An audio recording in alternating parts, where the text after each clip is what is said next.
Praise the lord dear family. जय मसीह की।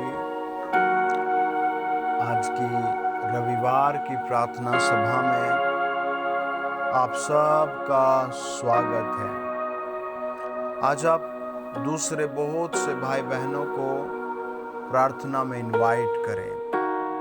प्रभु के वचन के लिए आज इनवाइट करें। प्रियो, हम वचन में पढ़ते हैं, जब हम पहला कुरिन्थियों 5 अध्याय को पढ़ते हैं तो वचन बताता है, पहला कुरिन्थियों 1 से लेकर 5 वचन, पहला कुरिन्थियों 5 अध्याय 1 से लेकर 5 वचन। यहाँ तक सुनने में आता है कि तुम में व्यभिचार होता है, वरन ऐसा व्यभिचार जो अन्य जातियों में भी नहीं होता, कि एक मनुष्य अपने पिता की पत्नी को रखता है, और तुम शोक तो नहीं करते, जिससे ऐसा काम करने वाला तुम्हारे बीच में से निकाला जाता, परंतु घमंड करते हो।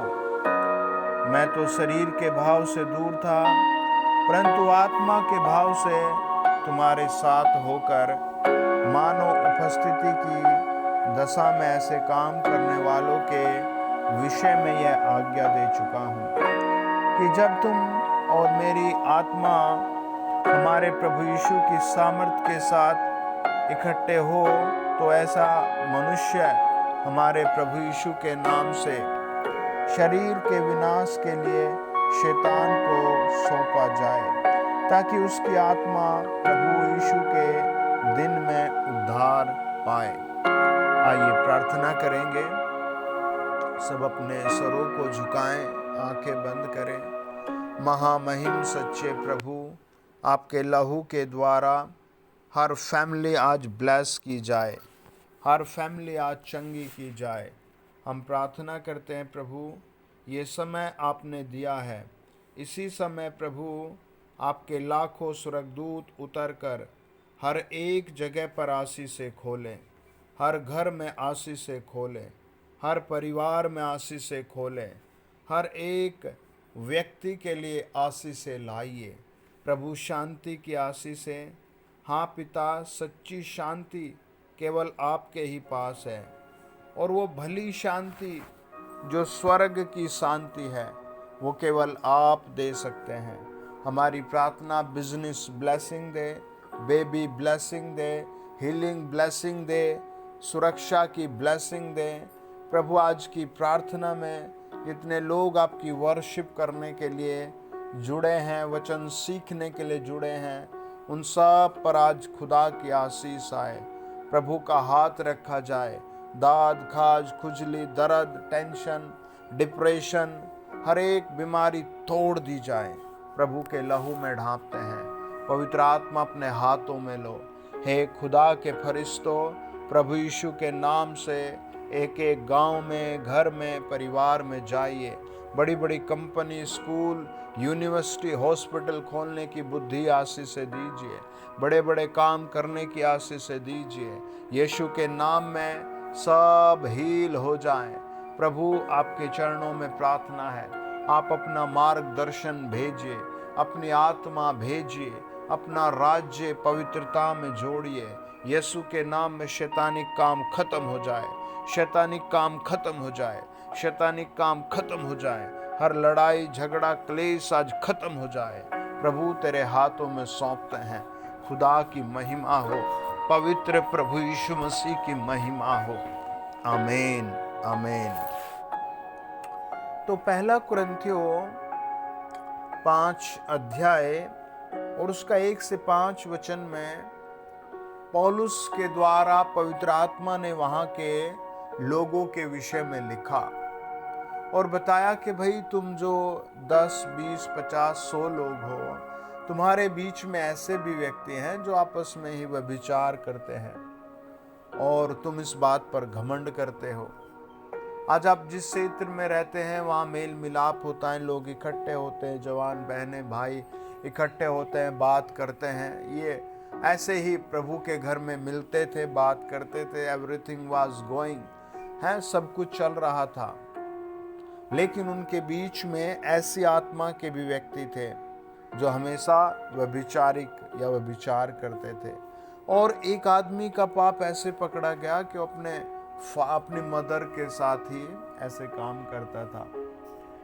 समझो बात को कैसा है ना। आज प्रभु क्या, इस पौलुस ने कहा भाई इसको निकाल दो, है ना। आज दुनिया में ऐसे काम हो रहे हैं, क्या परमेश्वर उन्हें स्वर्ग देगा? क्या उन्हें प्रभु स्वर्ग में एक्सेप्ट करेगा? क्या उन्हें परमेश्वर अपने सिंहासन पर बिठाएगा? है ना। वचन बताता है पौलुस के द्वारा पवित्र आत्मा ने इस बात को लिखा कि उन्हें वहां से निकाल दिया जाए। इसलिए आज आप बहुत बार प्रार्थना करें, प्रभु मुझे अपने लहू से धो, अगर मुझसे ऐसी कोई गलती है तो मुझे शुद्ध और पवित्र करो। आप देखते हैं सब चीजें आजकल आदमी भूल जाता, पर इंटरनेट पर सेव रहती है।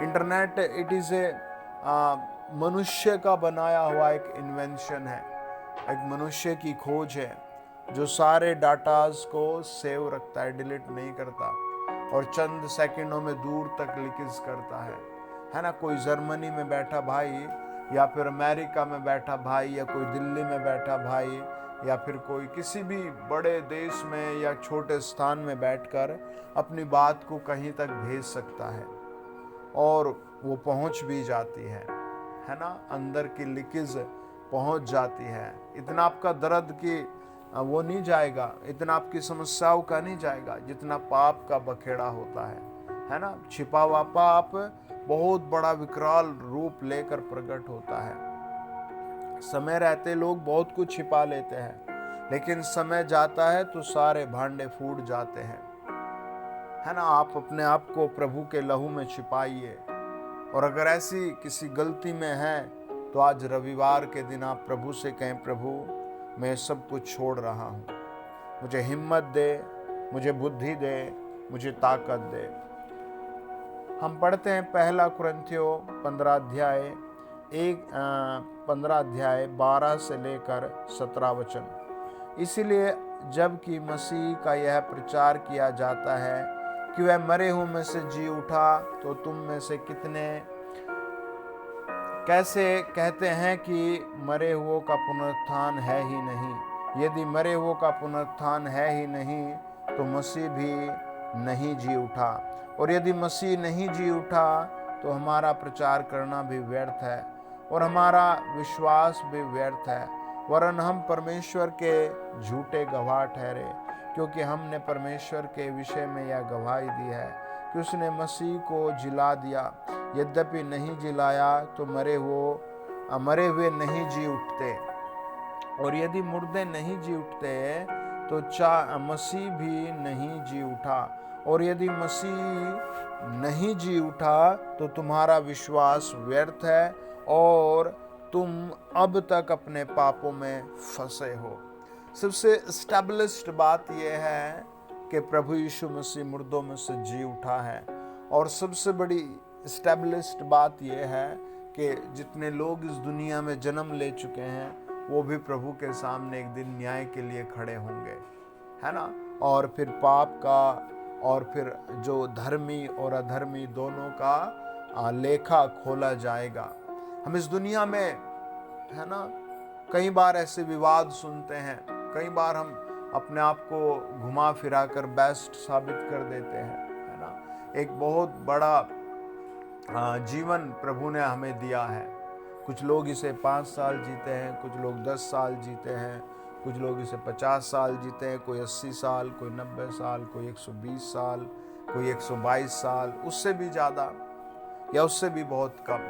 जितना भी जीवन आपको मिला है, आप प्रभु यीशु का धन्यवाद करके यही कहे, प्रभु जो अनंत काल का जीवन आपने रखा है मैं उसमें जुड़ जाऊं। यहाँ बहुत सारे लोगों का विश्वास था कि कोई पुनरुत्थान है ही नहीं, लेकिन पौलुस ने, पतरस ने, सबने बताया कि हमने देखा है यीशु को क्रूस पर चढ़ाया गया, हमने देखा वो मारा गया, हमने देखा फिर वो कब्र में रखा गया, हमने देखा वो तीसरे दिन रविवार के दिन जी उठा, और आज भी वो जीवित, हम इस बात के गवाह हैं। और हम सब का पुनरुत्थान होगा। हाँ, प्रत्येक का पुनरुत्थान होगा। आपको विश्वास के साथ खड़े रहना है ना। पुनरुत्थान होगा। जितने रेपिस्ट हैं, क्रिमिनल हैं, मर्डरर हैं, जितने झूठे हैं, वो सब एक दिन खड़े होंगे और उस अनंत फायर में डाले जाएंगे, नरक में डाले जाएंगे, आग के भट्टे में डाले जाएंगे, आग की झील में डाले जाएंगे, है ना। अब देखना, अभी टेम्परेचर 45, 43, 46, 47, यहाँ तक कि 50 तक भी जब क्रॉस होगा तो आदमी अपने घरों में ही पंखे की जगह कूलर की जगह एसी, और उससे भी ठंडी चीज़ें, फ्रिज के बर्फ, और उससे भी बड़े ठंड की चीज़ों को ढूंढेंगे, है ना। बताया जाता है सूर्य 13 लाख गुना पृथ्वी से बड़ा है। तो परमेश्वर ने और भी कितने ग्रह बनाए हैं, तो ऐसे ही उसने नरक बनाया है, स्वर्ग बनाया है। आपके लिए उसने अनंत जीवन, हमारे लिए अनंत जीवन बनाया है। वचन बताता है, जब हम दूसरा कुरिन्थियों और 2 अध्याय उसका 14 से 17 वचन पढ़ते हैं, लिखा है, परमेश्वर का धन्यवाद हो जो मसीह में सदा हमको जय के उत्सव में लिए फिरता है और अपने ज्ञान की सुगंध हमारे द्वारा हर जगह फैलाता है, क्योंकि हम परमेश्वर के निकट उद्धार पाने वाले और नाश होने वाले दोनों के लिए मसीह की सुगंध है। कुछ के लिए तो मरने के नियुक्त मृत्यु की गंध, और कितनों के लिए जीवन के निर्मित जीवन की सुगंध। भला इन बातों के योग्य कौन है? क्योंकि हम उन बातों के समान नहीं जो परमेश्वर के वचन में मिलावट करते हैं, परंतु मन की सच्चाई से और परमेश्वर की ओर से परमेश्वर की उपस्थिति जानकर मसीह में बोलते हैं। आपको याद रखना है, आप एक बार चंगे हो जाएं, 2 बार चंगे हो जाएं, 3 बार चंगे हो जाएं, लेकिन one day we have to die, है ना। हमें एक न एक दिन मर जाना है और मृत्यु का फेस करना ही पड़ेगा, उससे कोई भाग नहीं सकता। चाहे उसका जन्म एक किसान के घर में हुआ, या फिर एक बहुत गरीब परिवार में हुआ, या फिर एक बहुत शाही धनवान परिवार में हुआ, पर वो अगर सही कर्म करता रहा, प्रभु को ग्रहण करके अच्छा जीवन जीता रहा, पवित्रता में बनता है, तो परमेश्वर उसको बेस्ट अनंत जीवन देगा और इस जीवन में भी जय का उत्सव देगा, है ना। पौलुस के द्वारा पवित्र आत्मा ने लिखा कि तुम जय के उत्सव में हो। जब आप सुसमाचार सुनाते हो तो आप मसीह की सुगंध दूसरों को फैलाते हैं। जब आप यीशु मसीह के बारे में किसी को बताते हैं तो आप यीशु का अनंत जीवन उन्हें देते हैं। जब आप यीशु मसीह के बारे में किसी को टेस्ट मनी ट्रैक देते हैं तो आप उसे जीवन की सुगंध जय के उत्सव में ले जाते हैं। वचन बताता है, इफिसियों 2 अध्याय 1 से लेकर 5 वचन में लिखा है, उसने तुम्हें भी जिलाया जो अपने अपराधों और पापों के कारण मरे हुए थे। मरने का पॉइंट देखो क्या है, रीजन देखो, कहाँ मरे हुए हैं? अपराधों में, पापों में, है ना, जिनमें तुम पहले संसार की रीति पर और आकाश के अधिकार के हाकिम अर्थात उस आत्मा के अनुसार चलते थे जो अब भी आज्ञा न मानने वालों में कार्य करता है। आज्ञा मानने वालों, जो आज्ञा नहीं मान रहे, उनमें वो आकाश का अधिकारी शैतान काम कर रहा है। इनमें हम भी सब के सब पहले अपने शरीर की लालसाओं में दिन बिताते थे और शरीर और मन की इच्छा पूरी करते थे और अन्य लोगों के समान स्वभाव ही से क्रोध की संतान थे। परंतु परमेश्वर ने, जो दया का धनी है, अपने उस बड़े प्रेम के कारण जिससे उसने हमसे प्रेम किया है, जब हम अपराधों के कारण मरे हुए थे तो हमें मसीह के साथ जिलाया। अनुग्रह ही से तुम्हारा उद्धार हुआ है ना। कहाँ मरे पड़े हैं लोग? पापों में है। माता की बात नहीं सुनते, अनाज्ञाकारिता है। शादी होते ही लड़की एकदम से अपने सास ससुर से अलग हो जाती है। उनको कोई चाय का कप भी नहीं दे सकती। वो उनके साथ भी होगा, बोया उन्हें काटना पड़ेगा। और वो कर सकते हैं हेल्प, लेकिन वो नहीं करते। परमेश्वर का वचन बताता है ऐसे कितने ही पापों में आज लोग मरे पड़े हैं, अनाज्ञाकारिता में मरे पड़े हैं, है ना। ऐसे बहुत से पापों ने लोगों को पकड़ रखा है। पौलुस कहता है, जब हम इफिसियों 2 अध्याय और उसका 16-17 पढ़ते हैं, या फिर 15 से पढ़ेंगे, अपने शरीर में बैर अर्थात व्यवस्था जिसकी आज्ञाएं विधियों की रीति पर थी, मिटा दिया कि दोनों से अपने में एक नया मनुष्य उत्पन्न करके मेल करा दे, और क्रूस पर बैर को नाश करके उसके द्वारा दोनों को एक देह बनाकर परमेश्वर से मिलाएं। उसने आकर तुम्हें जो दूर थे और उन्हें जो निकट थे दोनों को मेल मिलाप का सुसमाचार दिया, क्योंकि उसी के द्वारा हम दोनों की एक आत्मा में पिता के पास पहुंच होती है ना। प्रभु का वचन कहता है कि बेस्ट ब्लेसिंग्स पिता से कैसे मिले, हम पवित्र आत्मा से कैसे मिले?